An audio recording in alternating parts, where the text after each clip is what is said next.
ações do seu entorno. A vila e as localidades de Caboto e Passé foram construídas próximo aos engenhos. A principal fonte de sobrevivência da população era a cana-de-açúcar, na época transportada em saveiro, importante meio de transporte do produto para Salvador. Até o início do século XX, a vila de Nossa Senhora das Candeias era constituída de um engenho, uma capela e casebres com poucos moradores.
Muitas ruas e praças de Candeias guardam fatos importantes no contexto histórico, como, por exemplo, a atual Rua 7 de Setembro e o Largo da Igreja.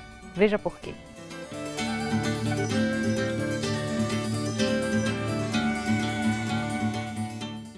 Nos anos 20, o núcleo que gerou a Vila Nossa Senhora das Candeias era formado pela Rua Direita, hoje 7 de Setembro, e pelos largos da Feira, atualmente Praça Gualberto Dantas Fontes, e da Igreja. Nesse período, predominava a política dos coronéis, e eram eles quem lideravam os moradores dessas áreas. Os habitantes desses locais eram conhecidos como o povo da política de cima. Já os moradores do Largo da Feira, em sua maioria comerciantes, eram conhecidos como o povo da política de baixo. Toda a comunidade fazia compras na feira sempre aos sábados. O hábito passou a ser um fator de integração, além de representar encontro certo entre os moradores do lugar. Era também o dia em que os chefes políticos da sede da vila e dos distritos aproveitavam para fazer contatos e marcar reuniões. Essa prática só mudou com a inauguração da estação ferroviária, cuja área de localização ficou conhecida como Rua da Estação, tornando-se símbolo do desenvolvimento da cidade. Mais tarde, mudou o nome para Rua 2 de Fevereiro. Com o passar dos tempos, a ferrovia passou a representar um centro cultural e de integração da vila. A grande transformação urbana de Candeias só ocorreu mesmo a partir do início dos anos 40, com a descoberta do petróleo. Várias fazendas foram transformadas em campos de exploração do produto.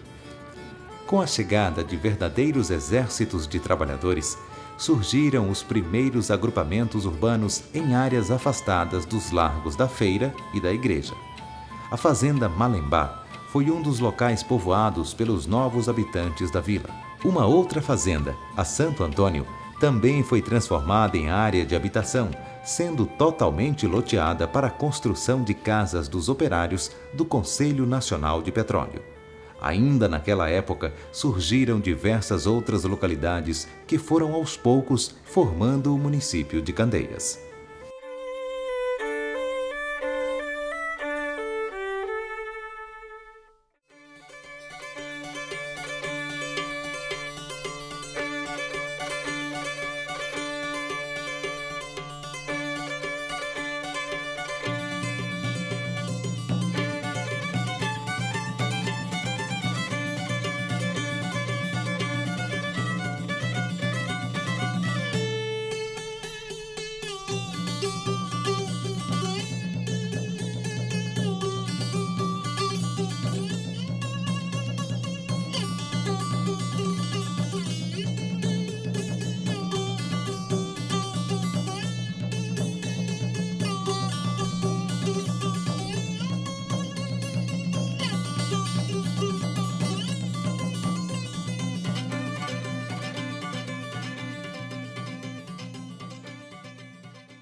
No passado recente, Candeias foi uma das maiores e mais promissoras cidades da região metropolitana.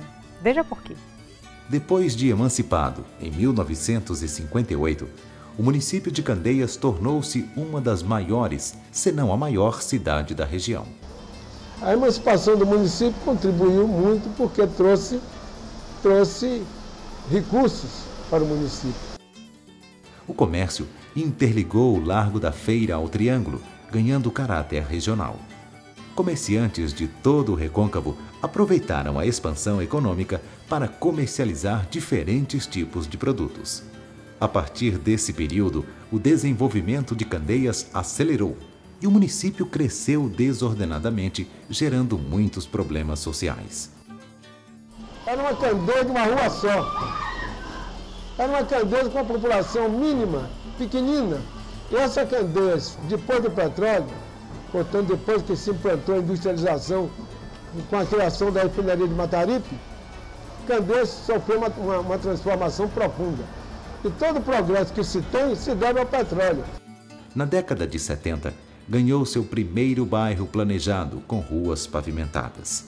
O bairro Nova Brasília começava a dar novas características à cidade. O processo de planejamento foi levado em frente e nos anos 80 foram construídas novas vias de ligação entre os bairros, construção de terminal rodoviário, centro de abastecimento e novas áreas habitacionais dentro de uma estrutura planejada.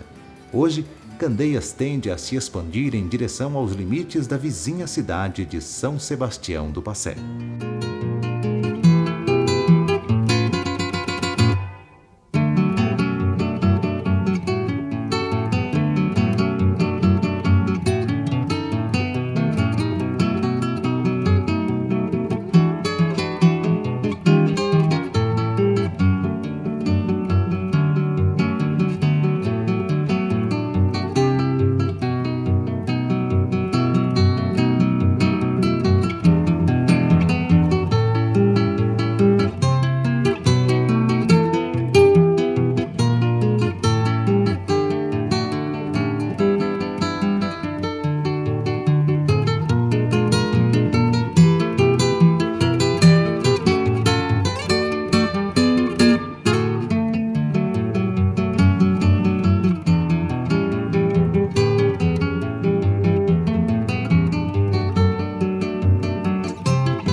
A economia do município passou por muitas mudanças ao longo do tempo. Houve o período da cana-de-açúcar, a seguir as atividades agrícolas e, finalmente, o período do petróleo. Até meados dos anos 50, o município crescia baseado na cultura da cana-de-açúcar, ocupando vasta extensão de terras para o cultivo da lavoura. Em 1941, afluiu no solo generoso dessa terra a seiva redentora desse país que se constitui no petróleo, desmentindo todos aqueles que afirmavam não existir petróleo no solo do Brasil. Candeias foi, portanto, pioneira. Com a chegada da Petrobras, em 1956, as atividades agrícolas sofreram mudanças geográficas em consequência do processo de industrialização e urbanização. a estrutura agrária foi alterada com a atuação de pequenos e médios proprietários. Já o setor secundário, que tinha como principal força a Petrobras, foi incrementado pela implantação do Centro Industrial de Aratu, com a atividade petroquímica, através do petróleo e do gás natural.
Para se conhecer. O patrimônio histórico é um dos aspectos. Conheça alguns dos monumentos do período colonial no próximo bloco. Você sabia? Caboto significa braço de mar, que na vazante pode ficar totalmente seco.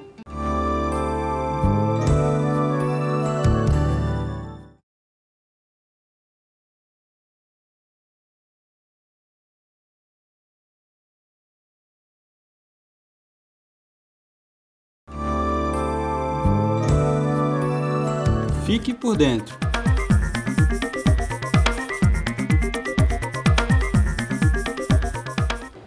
A improbidade administrativa não significa necessariamente roubalheira. Improbidade significa falta de zelo, que pode ser falta de zelo com o patrimônio, pode ser falta de respeito com o erário, com o dinheiro sugado do povo através de tributos, e pode ser falta de zelo com o interesse público. Por exemplo, o prefeito, por lei, é obrigado a responsabilizar os seus subordinados quando agem de forma incorreta. Se não fizer isso, o prefeito omisso incorre ele em improbidade administrativa. Quer dizer, ele não teve participação na conduta do seu subordinado, mas não teve cautela de cumprir a sua obrigação de promover a responsabilidade daquele faltoso. A omissão, portanto, ainda que não represente prejuízo ao erário, ainda que não represente enriquecimento pessoal, a omissão é ato de improbidade por contrariar o interesse público. A beleza arquitetônica de Candeias é visível nos monumentos históricos e nas antigas igrejas. Veja. Importantes monumentos da época colonial ainda são conservados e formam um belo visual.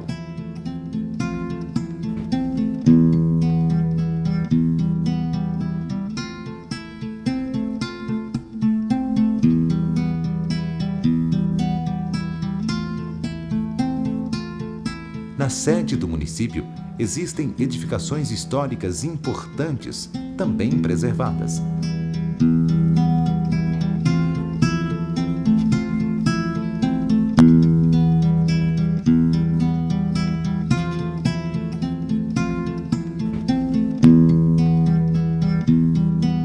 Parte desses monumentos e outras edificações também merecem atenção especial. Candeias, muito antes de se tornar a Candeias industrial, ela já era famosa pelo seu santuário.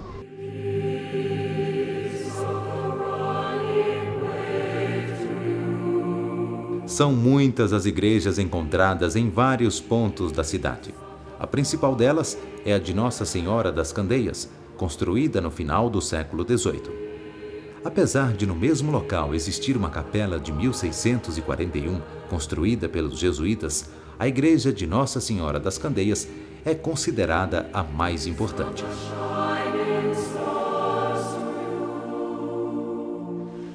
Um outro monumento é a igreja de Nossa Senhora da Encarnação de Passé, construída no século XVIII, com grande valor histórico, religioso e arquitetônico. Além das igrejas, o município abriga o famoso Museu Vanderlei de Pinho, situado num dos mais importantes engenhos do século XVII, o Engenho da Freguesia. O museu é realmente um marco da história. Possui casa grande, capela e engenho.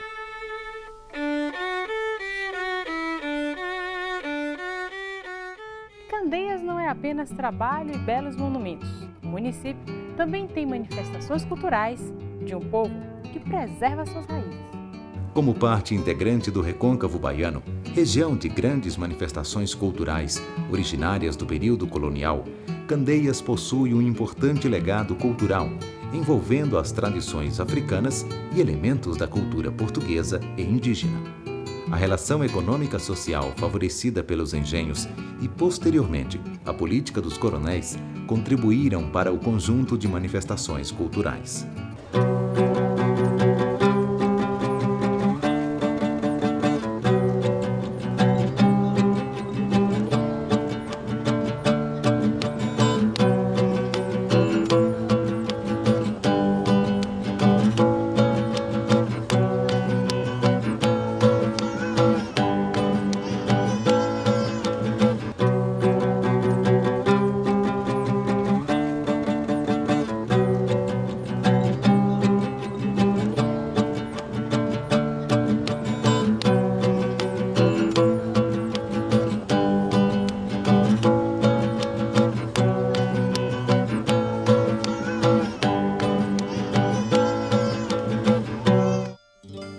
A religiosidade dos candeienses é marcada pela devoção à sua padroeira, Nossa Senhora das Candeias.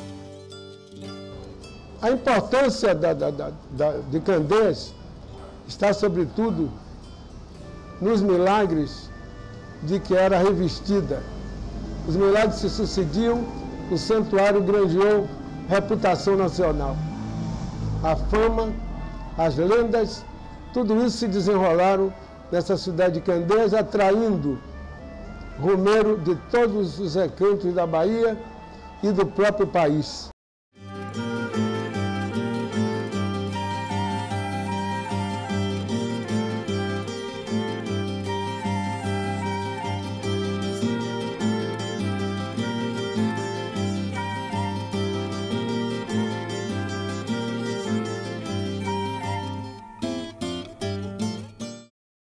Muito antes das rodovias, nos saveiros, a cavalo, a pé, aqui chegavam dezenas, centenas de romeiros, que entoavam os cânticos sagrados e pagavam as suas romarias. Até hoje ainda é entoado os cânticos de despedida. É o adeus, minha mãe, adeus. Eles cantam um tom, é um cântico tradicional que vem se repetindo quase que há séculos. Adeus, minha mãe, adeus, adeus, que eu já vou me embora. O coração vai partido ao deixar boa senhora. Não há cristão que não chore na hora da despedida, ao deixar tão boa mãe, na hora da partida. Esta é a Gruta dos Milagres. Aqui, a imagem de Nossa Senhora das Candeias. É aqui que candeirenses e turistas, através desta água, buscam a cura de suas enfermidades e a realização de seus sonhos. O valor dos milagres está precisamente na sua origem sobrenatural, existindo total impossibilidade científica de serem explicados. Meu pedido é aquele, para vir embora para aqui e conseguir a casa. Realmente consegui. Tudo que eu tenho foi adquirido em Candeias. Cheguei aqui só com as graças de Deus e a Mãe Nossa Senhora das Candeias.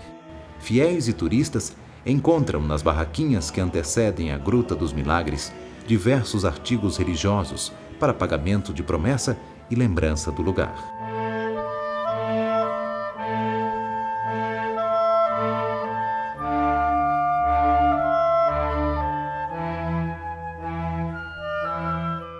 Este salão é o salão onde são depositados vários objetos das curas alcançadas, como porta-retrato, santos, terços, fitas, objetos de cera, como braço, mão, pés e até mesmo de madeira. Aqui, as pessoas deixam suas fotos numa demonstração de gratidão à fé alcançada. Aqui tem uma curiosidade, essa menininha, Stephanie, teve os seus olhos curados. Ela nasceu cega e, após molhar os olhos na fonte, voltou a enxergar. Tende compaixão de mim, Virgem das Candeias. Dai-me a minha saúde, que irei à vossa igreja. Este é um exemplo de súplica que se repete cotidianamente até o milagre acontecer.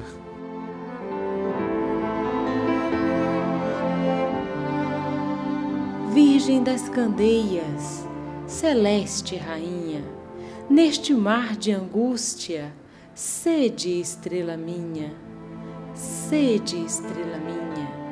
Senhora, valei-me, em todos os males, vinde, socorrei-me. Você conheceu hoje um pouco mais do município de Candeias. E para saber mais sobre o nosso programa, acesse o site www.programaminhaterra.com.br ou mande sua sugestão. Entre em contato conosco através do e-mail contato@programaminhaterra.com.br. Temos um encontro marcado na semana que vem e até lá.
terra, meu lugar no mundo, meu varal de luas, minha tradução. Minha terra, meu destino certo, coração plantado no campo da fé. O lugar de onde Deus mandou o meu canto azul pra ecoar a paz do céu, onde a estrela da esperança guarda o futuro que virá.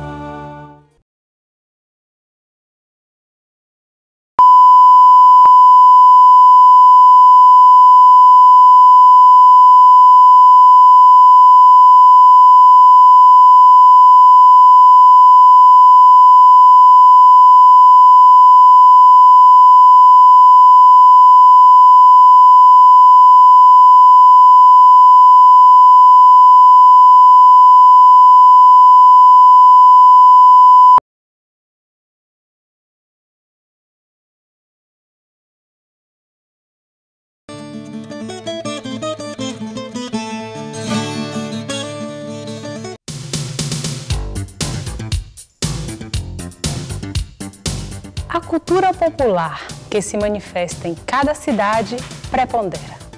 E a origem delas vem da mistura de raças de índios, negros e europeus, responsáveis pelas tendências culturais, costumes, misticismo e, claro, a dinguice da nossa gente. Está no ar, Minha Terra.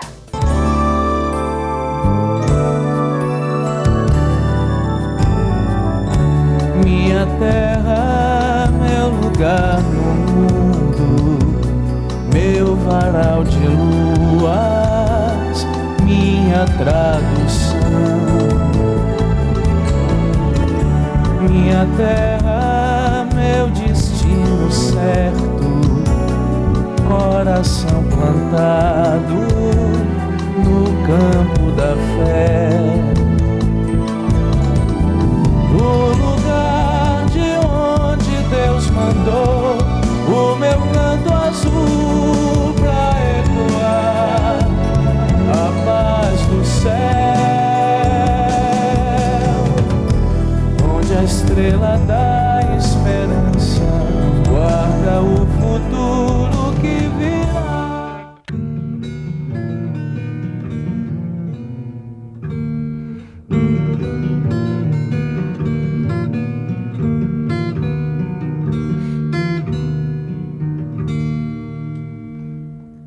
Vamos chamar o vento, vamos chamar o vento.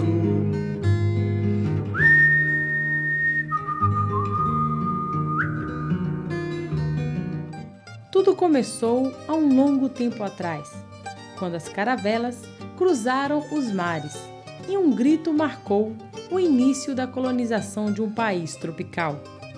Terra à vista! Era o ano de 1500, litoral da Bahia. E o português então levantou velas, navegou água acima do Porto Seguro e no ano da graça de 1551 plantou no alto da colina de Tatuapara a cruz e o castelo medieval Garcia Dávila, a casa da torre da Praia do Forte. Pé na estrada, a linha verde é o melhor caminho para se chegar a um dos mais belos litorais do Brasil.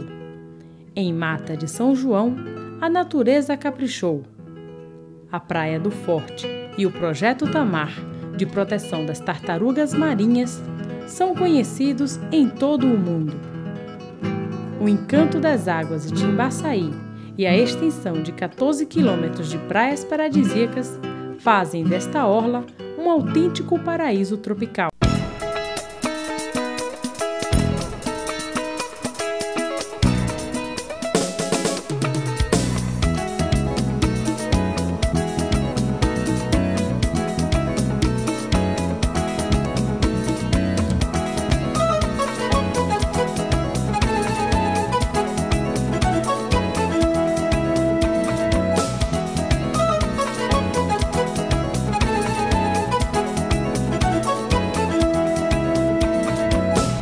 Mata de São João tem mais mistérios a revelar. A Reserva Florestal de Sapiranga possui 600 hectares da Mata Atlântica, onde pulsa intensa biodiversidade animal e vegetal. As trilhas criam caminhos de surpresas. Aqui, um animal raro. Logo ali, uma gigantesca árvore. E mais adiante, a cachoeira do Rio de Água Doce, que renova as energias. Mata de São João, cidade testemunha de aventuras e nascimento de uma nova civilização. Você já veio à Mata de São João? Venha comigo, um pouco da história do Brasil começa e renasce aqui. Para proteger o país recém-descoberto, o governador-geral Tomé de Souza enviou o almoxarife real da coroa portuguesa Garcia Dávila para ocupar a região. A sede deste domínio português foi erguida no século XVI, a Casa da Torre de Garcia Dávila. Em 1551 foi construída a Casa da Torre, conhecida como Castelo do Conde Garcia Dávila. Esta parte do castelo, ao que tudo indica, era uma masmorra. Das janelas do alto da colina Tatuapara, era possível proteger a terra colonizada dos invasores holandeses. Garcia Dávila ampliou suas posses e o único castelo feudal das Américas foi o marco de um período de expansão da coroa em terras brasileiras. Garcia Dávila trouxe para a colônia o gado e a plantação de coco. A Casa da Torre abrigou 10 gerações da família Garcia Dávila e desde 1938 este castelo tornou-se patrimônio histórico. As ruínas de hoje são um símbolo deste tempo que passou.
A família dos Garcia Dávila levou reses de animais para o sertão com finalidade de haver o criatório de gado no alto do sertão e posteriormente esse gado retornava por essa estrada aqui indo para o abatedouro no local de Amado Bahia, né? Passando posteriormente pelo o Arraial de Bonfim de Mata, que nós vamos encontrar mais adiante.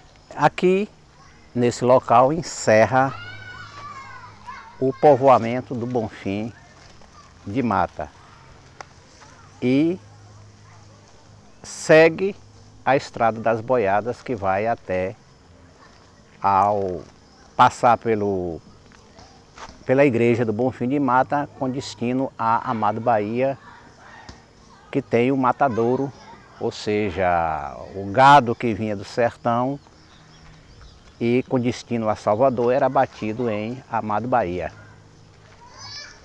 Sendo que foi o primeiro abatedouro de gado do estado da Bahia. Ou seja, era quem fornecia gado para toda a capital e a região toda por aqui. Posteriormente,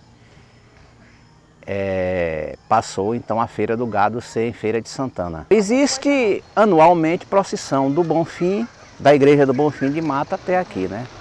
Nesse local aqui é que foi construída a segunda igreja do Bonfim. Essa construção foi efetuada por Bento Vieira Paz após a destruição pelos holandeses da primeira igreja que foi edificada nessa região.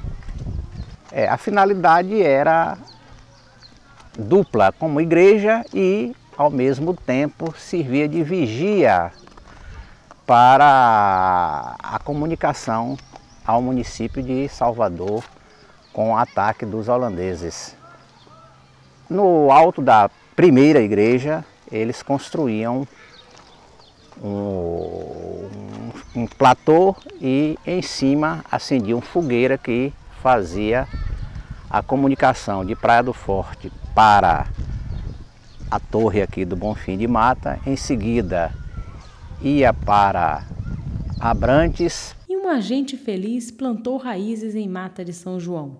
São 32 mil habitantes em total integração de cores, de raças e credos.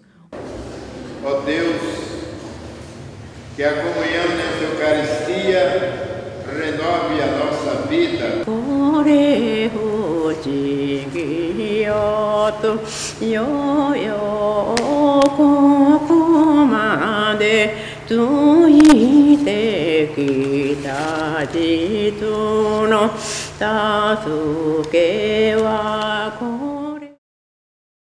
Um agente que sabe que a fé não costuma falhar.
Povo que sabe receber bem o visitante, seja ele de onde for. Welcome to Bahia, to Praia de Forte. It is beautiful, it is wonderful, and the English people are going to love it. Over and out. Tchau. Tchau.